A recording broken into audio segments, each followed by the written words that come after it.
El debate de la economía, con Jordi Benítez. Bienvenidos al debate de la economía. La pesadilla de los precios continúa. La inflación ha subido un 3,4% este mes, 3 décimas más que el mes pasado, debido en buena medida a la subida del precio de la luz y de los alimentos. El incremento de los precios sigue impactando en el poder adquisitivo de los españoles, que además están viendo cómo se está reduciendo la oferta de pisos de alquiler debido a una aparentemente fallida ley de vivienda. La oferta ha caído nada menos que un 70% en Madrid y un 60% en Barcelona. Por otra parte, el Gobierno ha aprobado de nuevo la senda de déficit y deuda que el PP tumbó en el Senado. ¿Hacen bien o mal el Gobierno y el PP? Lo comentaremos ahora con nuestros contertulios. Además, la Comisión Europea mantiene su previsión de crecimiento de la economía española en el 1,7% para 2024, por encima de la media europea, después de que España cayera mucho más durante la pandemia. Y ha salido el dato del paro en los países de la OCDE, los más desarrollados.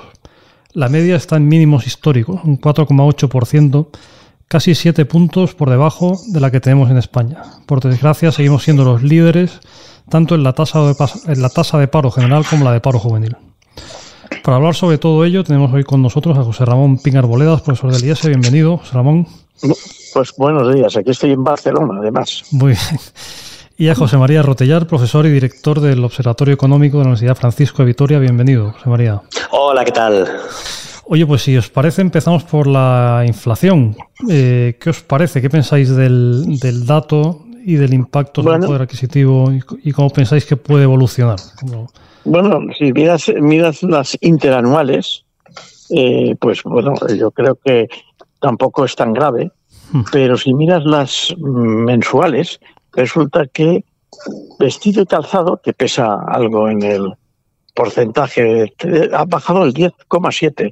Claro, esto es debido a las rebajas. Por lo tanto, si no hubiera habido rebajas, probablemente ese 3,4 sería más alto. Estaría. Bueno, la buena noticia es que, sin embargo, el índice de precios de la subyacente pues se ha moderado un poco. O sea que, de manera. Porque ha subido el precio de la electricidad, etcétera. De manera que, en mi opinión, bueno, esto lo que hace es que aleja un poco a nivel de Europa la bajada de los tipos de interés, y eso se nota, por ejemplo, en la bolsa, que no acaba de subir los 10.000 puntos. Porque claro, cuando los tipos de interés son altos, la renta fija está favorecida sobre la renta variable, y por lo tanto estamos todos, sube los 10.000 puntos, y luego vuelve a bajar los 10.000 puntos, con lo cual estamos ahí y aleja un poco la bajada de los tipos de interés del Banco Central Europeo. Esto es lo que nos puede decir el tema. Que si la vivienda, claro, la vivienda, porque es que la vivienda no la arregla una ley de vivienda. La vivienda la arregla que haya oferta, es decir, que se construya, y eso lo arreglan más bien unas, digamos, decisiones de tipo de ayudar a los promotores. Esto ya siempre ha sido así en España. En España ha habido vivienda porque los promotores han sido favorecidos y por tanto ha habido mucha oferta, y ahora no hay oferta, y por tanto pues cuando no hay oferta y sigues viendo la demanda, pues sube los precios, eso es evidente.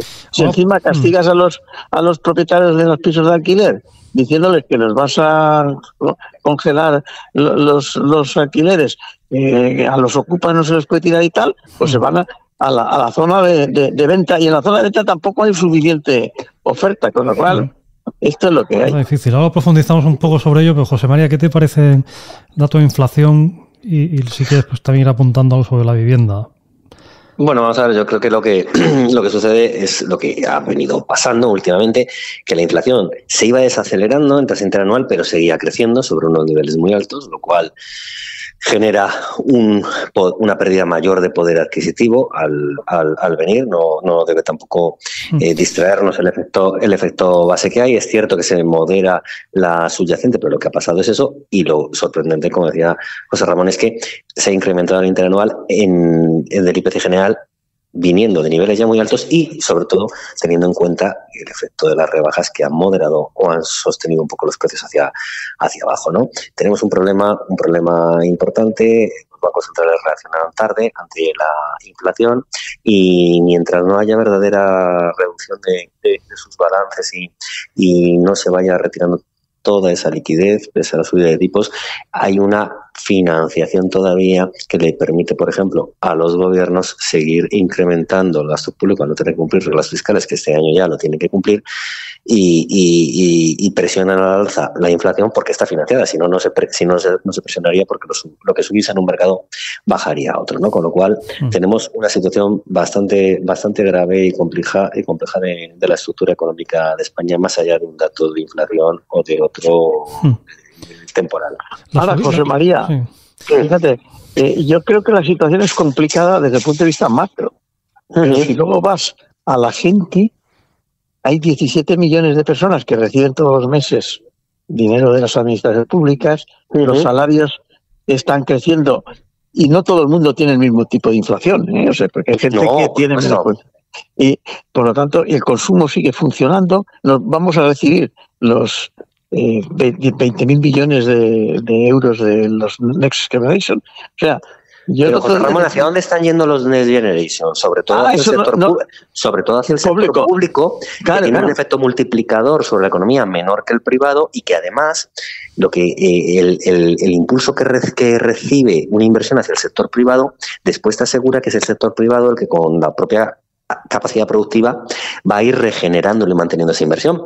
Sí, si va al sector público, esa inversión tiene que ser repuesta y ya no financiada por fondos europeos, con lo cual es gasto puro en vena, no se netea, por el sector público. Y en un entorno en el que tiene que cumplir con el objetivo de estabilidad que han retornado las reglas fiscales, de desaceleración económica y de no disfrutar ya de unos ingresos adicionales importantes como disfrutó, por ejemplo, en 2022 y en parte de 2023, se antoja muy complicado, y por tanto posiblemente sea otra vez algo que se vaya en papel mojado, que haya servido para 1, 2, 3 ejercicios, pero no para más, y eso es una oportunidad perdida. Entonces, el consumo, bueno, yo creo que la gente está viviendo muy al día, ¿no? Después de toda la pandemia y todo esto, yo creo que ha sido ya vivir muy al día. Se ha agotado todo el ahorro generado durante las restricciones, y en cualquier momento, cualquier pequeña perturbación que pueda haber negativa en cuestión de empleo puede llevarse todo por delante. Entonces, yo creo que la situación es compleja desde el punto de vista macro, pero es que de la macro nos va a llevar a la micro, porque esas personas están en una situación en la que hoy pueden salir a tomar un café, pero mañana, si cambia algo, probablemente es que no tengan para ese café. Y eso es algo muy relevante. Y está sostenido, lo que pasa, han recibido muchas ayudas, subvención del transporte, múltiple subvención a combustible durante mucho tiempo, etcétera. Y entonces está sostenido por eso. Si eso se cae porque no se puede mantener ese nivel de gasto, y no se va a poder mantener, salvo que nos vayamos a un incumplimiento que pudiese conllevar otras cosas y otros recortes impuestos por la Comisión Europea, pues entonces no se va a poder sostener igualmente. Yo creo que eso va a terminar saliendo, y no se ve todavía porque se mantiene esa anestesia del gasto público. A mí me parece que esa es la situación. Si tú miras el porcentaje del sector público respecto al total del PIB, desde el año 19 hasta ahora ha ido subiendo. Claro. Y ahora estamos casi en el 50 y tantos %. O sea que, vamos a ver, tenemos ¿cuánto? 3,6, 3,7 millones de empleados públicos. Por ejemplo. 2,7 que se quedó en 2016, creo recordar, que fue el pico más bajo. Entonces, es 1 millón en menos de 8 años, claro. Y de ese 1.800.000 en los últimos 4.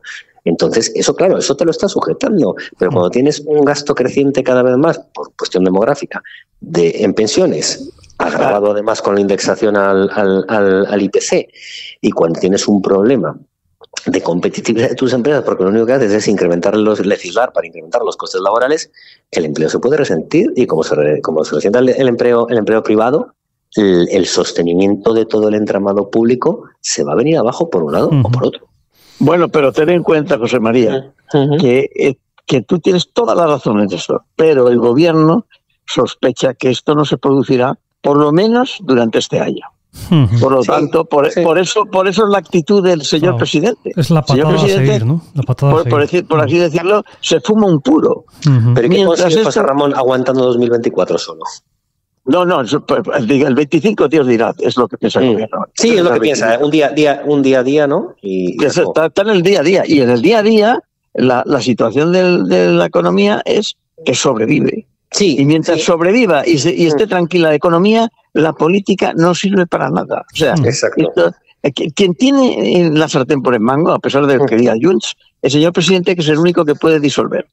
Y ese es el chantaje.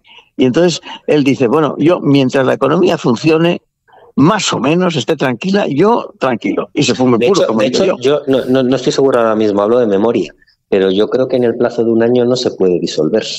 No, en un año, sí. Bueno, pero en un año no se puede disolver, pero para un año se va en nada. O sea, sí.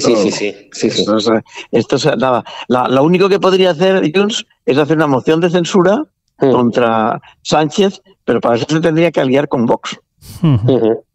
Cosa que es esta imposible. Cuestión, perdona, José Ramón, ya que habláis de este tema, y que aunque bueno, luego esto que os voy a preguntar ahora brevemente, porque quiero que me deis vuestra visión, que lo hemos tocado muy levemente la cuestión de la vivienda, pero antes de eso, ya que estamos hablando de esta cuestión, ¿qué os parece la postura en cuanto a la senda de déficit? Es decir, que el gobierno proponga una cosa y luego el PP lo haya tumbado en el Senado y que ahora parece que vaya a repetirse la jugada porque el gobierno nuevamente ha aprobado lo mismo que antes. Es de esperar que el PP nuevamente lo tumbe en el Senado. ¿Esto a qué situación pensáis que nos lleva? ¿Esto es positivo, negativo? O sea, ¿cómo se le puede explicar esto al público en general en cuanto a su consecuencia sobre las cuentas públicas, ¿no? Sobre los presupuestos y demás, ¿no? Sí, yo lo que creo es que el público en general es demasiado complejo este tema del déficit público y la senda del déficit público al público en general. Esto los expertos sí que nos damos cuenta de que ahí hay un callejón sin salida. Y que lo único que pueden hacer es cómo van a aprobar los presupuestos. Porque lo que va a ocurrir es que los presupuestos, que es la clave de toda la legislatura, porque si apruebas estos presupuestos por lo menos puedes durar dos años, porque puedes prorrogar los otros y luego ya veremos, pues tenemos ahí un problema grave. Y sin presupuestos lo que no es posible es funcionar con más gasto público, que es el motor de la economía en estos momentos. Por tanto, esa es otra de las incógnitas que me parece que tiene el señor Sánchez, pero que en el momento él dice, bueno, aquí nadie me quita del sillón. Y como nadie me quita del sillón, yo me fumo un puro y espero. Mientras el ciudadano medio esté tranquilo, yo tranquilo.